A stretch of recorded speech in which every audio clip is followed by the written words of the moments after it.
I'm ready. Mr. Clemons, thanks very much for being with us today. It's my pleasure. I want to ask you about an issue that's almost concerned to a lot of Bostonians, and that's public safety. How do you define that problem, and how do you go about tackling it? Well, as you know, I'm a former Boston police officer for 10 years. I walked the beat in beautiful Uptown Grove Hall, walked the beat in West Roxbury and Jamaica Plain. A former special police officer, which simply means on federally funded properties. I have the same power as the police. And a correction officer at the former Deer Island House of Correction. Community policing, real simple. Having officers that are from the community, that grew up in the community, that worship in the community, that care about the community, that went to school in the community, that do business in the community. There has to be a trust. We need to bring that trust back with the police department and the community, the residents, the parents, the teachers, the clergy, the business owners, the task force, the organizations. It's time for us to have a police department that looks like the makeup of the city of Boston.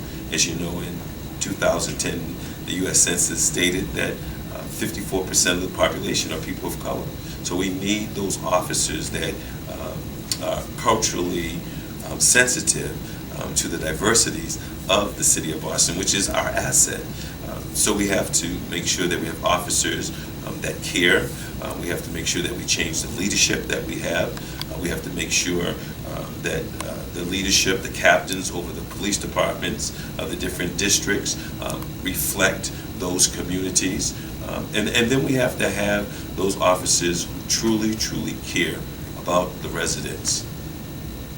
Another policy area that matters to folks all across the city is education. What about your education plan is different from other candidates? Well, first of all, we have some great schools. We don't have enough great schools. Over the years, we've actually turned our backs on our children. And our children are our future. How can we have a bright future without bright children? It's not fair that our children don't have access to Tier 1 school, all of our children. We have parents that don't even know what a Tier 4 school is. And if I could share, if you have a report card A, B, C, D, a Tier 4 school would be a D school. And so the parents have to be educated. It's not fair that we don't have enough seats to educate our future. We have to get our parents engaged. We have to inspire our children. It's time for our children to open up a book and be able to see themselves in that book.